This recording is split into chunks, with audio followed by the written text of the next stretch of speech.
Have you ever paused to wonder how an ancient faith, born in, well, a pretty small corner of the Roman Empire, often persecuted, eventually grew to become just one of the most influential forces in human history? It's a huge question, isn't it? It really is, and that's precisely the fascinating journey we're embarking on today. Welcome to the deep dive, where we take a stack of sources and distill them into the essential knowledge you need fast. And today's sources cover a lot of ground history, philosophy, theology.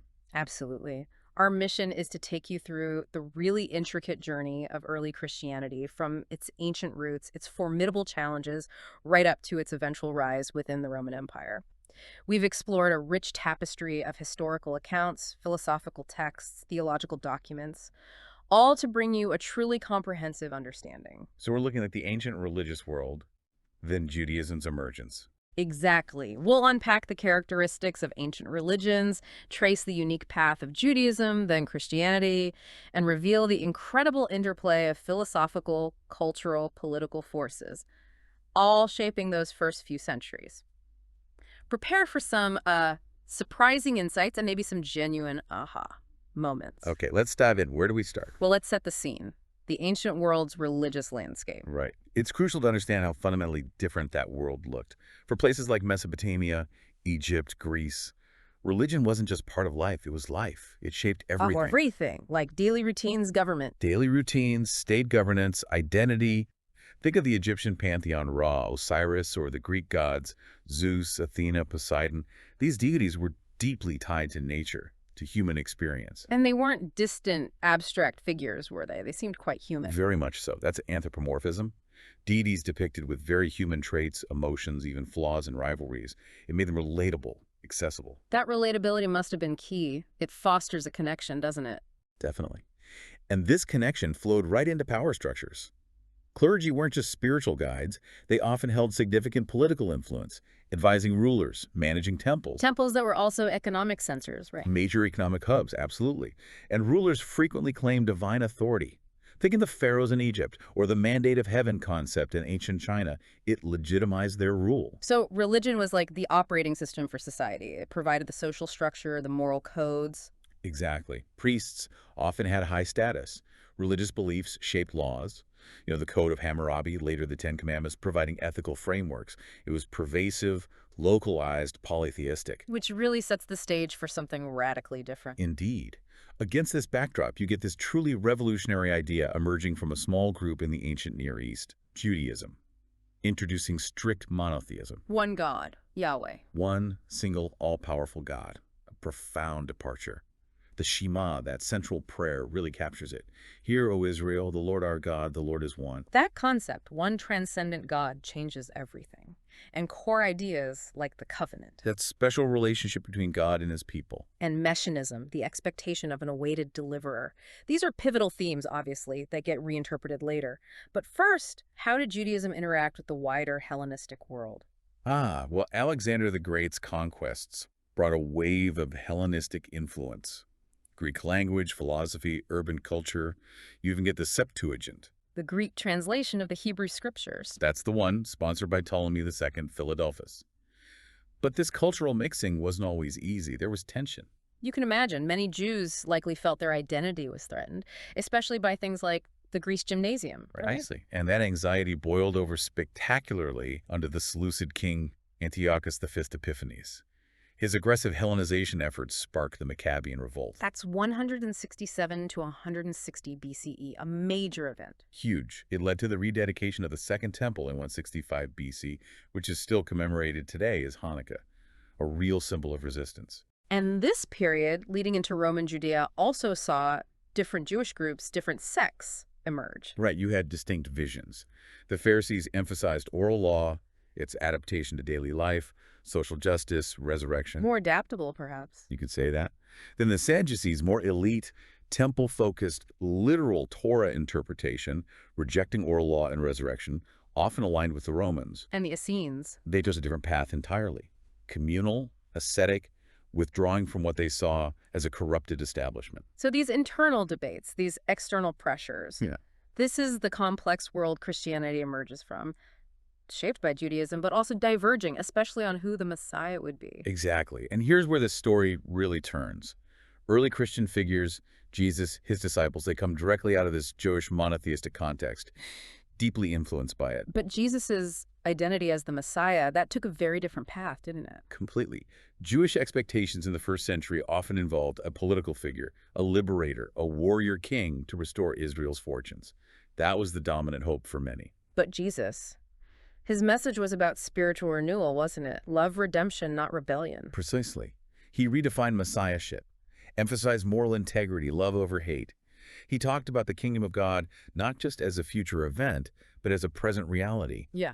The kingdom of God is in the midst of you, as Luke puts it. A radical redefinition. And that leads to the core Christian doctrine of the incarnation. Jesus Christ as both fully divine and fully human. The Gospels, Matthew, Mark, Luke, John, they all work to portray this divine identity. Prophecies, miracles, those powerful I am statements. I am the bread of life. I am the light of the world. Those very ones.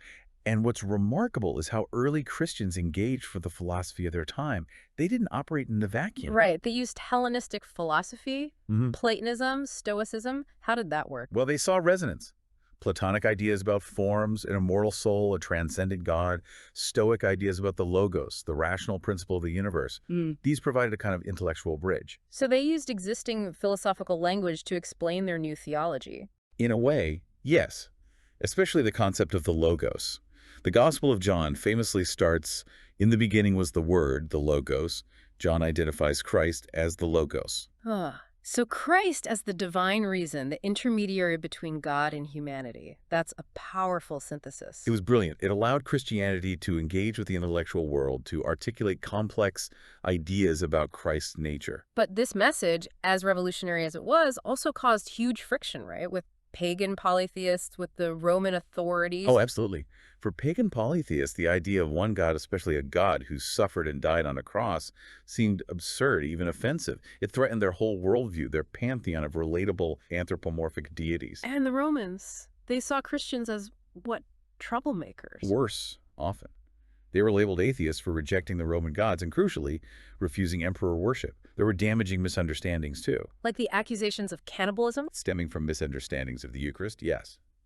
And their emphasis on universal brotherhood, cutting across social classes, was seen as deeply subversive in a society built on strict hierarchy. So you really get a sense of the uphill battle, introducing these radical ideas into that world.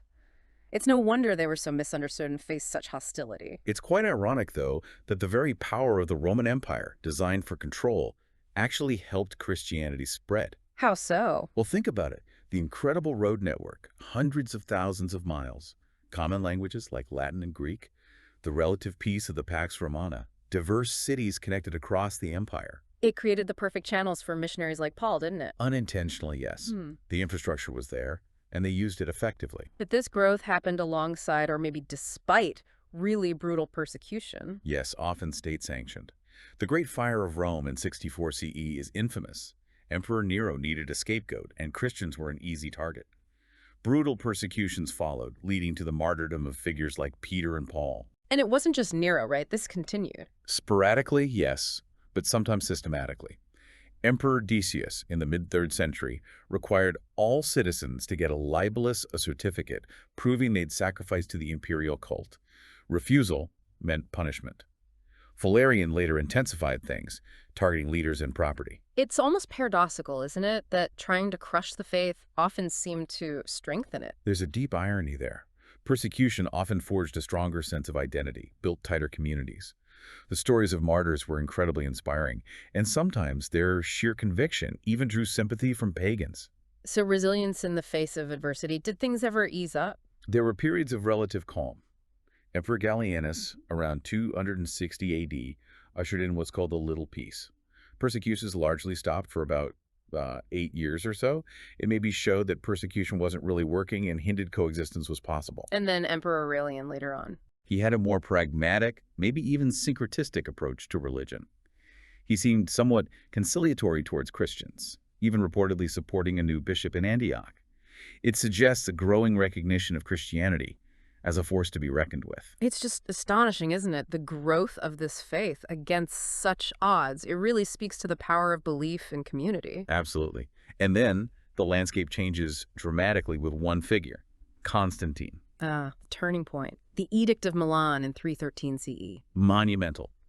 Issued of Licinius, it didn't just tolerate Christianity, it legalized it, granted religious freedom across the empire.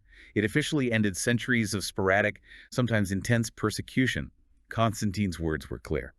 Grant both to the Christians and to all others full authority to follow whatever worship each man has desired. And this wasn't just a political calculation, was it? Constantine had a personal connection. He attributed his victory at the Battle of the Milvian Bridge in 312 CE to the Christian God.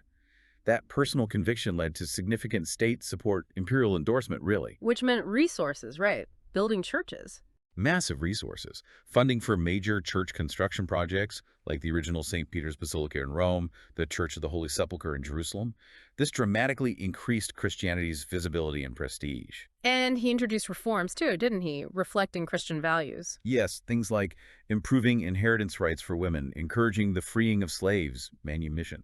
You see an integration of Christian ethics beginning to influence Roman law. But with this new freedom and influence came new challenges, internal ones. The need for unity. Precisely, which led Constantine to convene the Council of Nicaea in 325 CE. To deal with the Arian controversy. Exactly. Arius, a presbyter, was teaching that Christ wasn't truly divine in the same way as God the Father, that he was a created being. This caused a huge theological rift. Constantine wanted unity. And the result was the Nicene Creed. The Nicene Creed, a foundational statement of Christian orthodoxy. It explicitly affirmed Christ as true God from true God, begotten not made, of one essence with the Father. Consubstantial is the term often used. Right. This creed became a cornerstone, shaping Trinitarian doctrine for centuries and defining the boundaries of mainstream Christian belief. So this shift from persecuted sect to state-favored religion, largely driven by Constantine, it just irrevocably changed Western history. Without a doubt. But imperial backing didn't mean all the questions were settled. The faith itself still needed defining against internal challenges. Right, because there were other interpretations floating around, weren't there, like Gnosticism? Oh, yes. These internal debates were fierce. Gnosticism wasn't one single thing, but generally Gnostics saw the material world as flawed, maybe even evil, created by a lesser deity. And some, under the banner of Docetism, believed Jesus only appeared human. Which strikes right at the heart of the incarnation, doesn't it? And redemption through a physical Christ. Absolutely. Then you had figures like Marcion, who went even further, rejecting the entire Old Testament and its God, seeing him as different from and inferior to the loving God of Jesus. So these weren't minor points of disagreement, they were fundamental challenges. How did the early church respond? Who were the key defenders? This is where you get the apologists and the church fathers, incredible thinkers who rose to the challenge. People like Justin Martyr arguing for Christianity's rationality, showing it wasn't incompatible with Greek philosophy, and stressing Christians were loyal citizens. And Irenaeus, he was key against Gnosticism, right? Very key.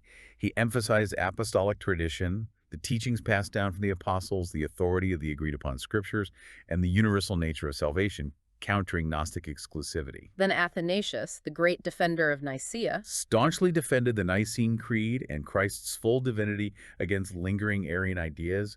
You also had Tertullian in North Africa, forcefully arguing for the reality of Christ's physical suffering against docetic ideas, and Cyprian of Carthage, leading the church through persecution, emphasizing unity and the authority of bishops. and the Alexandrians, Clement and Origen. More philosophical, highly intellectual. They worked intensely to synthesize Christian doctrine with Hellenistic philosophy, exploring profound questions about God and wisdom. So all this intellectual ferment led to things like creeds becoming more important. Yes, early creeds, like the Apostles' Creed, served as concise summaries of core beliefs, vital for teaching, for unifying believers, and for guarding against teachings deemed heretical. In a largely oral culture, they were essential. And the role of bishops grew stronger too. Definitely. Figures like Clement of Rome, Ignatius of Antioch, later Ambrose of Milan. The episcopacy developed as a structure to maintain doctrinal consistency, oversee communities, and claim authority through apostolic succession. It's a period of intense intellectual and spiritual work, defining the faith, defending it from internal and external pressures, foundational stuff. Absolutely foundational. And this carefully defined faith would prove incredibly resilient as the Roman world itself began to fray.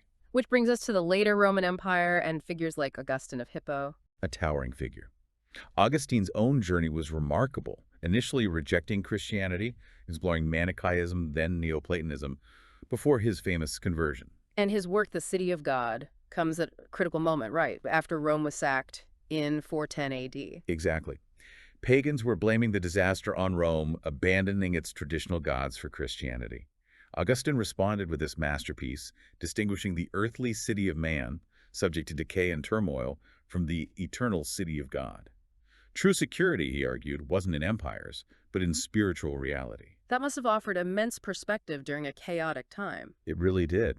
And as the Western Roman Empire formally collapsed, symbolized by the deposition of the last emperor, Romulus Augustulus, in 476 AD, Christian institutions became absolutely crucial. In what ways? Beyond just the spiritual. Well, they became keepers of knowledge. Monasteries, particularly in places like Ireland, preserved classical learning. Think also of the Carolingian Renaissance later, or figures like Alfred the Great promoting literacy. They became centers of learning when other structures failed. And provided social stability, too. Hugely important. They ran hospitals, cared for orphans, provided charity. They fostered cultural development, art, music, architecture, all flourished under church patronage. And they offered a moral framework in a very fragmented and often violent world. So the legacy isn't just religious belief itself, it's woven into the entire fabric of Western civilization that followed. Profoundly so. The intellectual, social, cultural impact of these early centuries of Christianity is just immense, and it continues to shape discussions about faith, reason, society, values, even today. So looking back then, from ancient polytheism, this pervasive force, to the unique call of Jewish monotheism, then Christianity navigating fierce persecution, profound internal debates. It's an incredible story of emergence. It truly is. A journey through a world rife with challenges to become a global faith. This whole journey, it really reveals something enduring about the human quest, doesn't it? For meaning, for unity, for connection to something divine. As we grapple with our own complex, interconnected world today, maybe the provocative thought is this: what lessons can we actually draw from these early struggles and triumphs about belief, about community resilience, and about the sheer power of ideas to transform societies?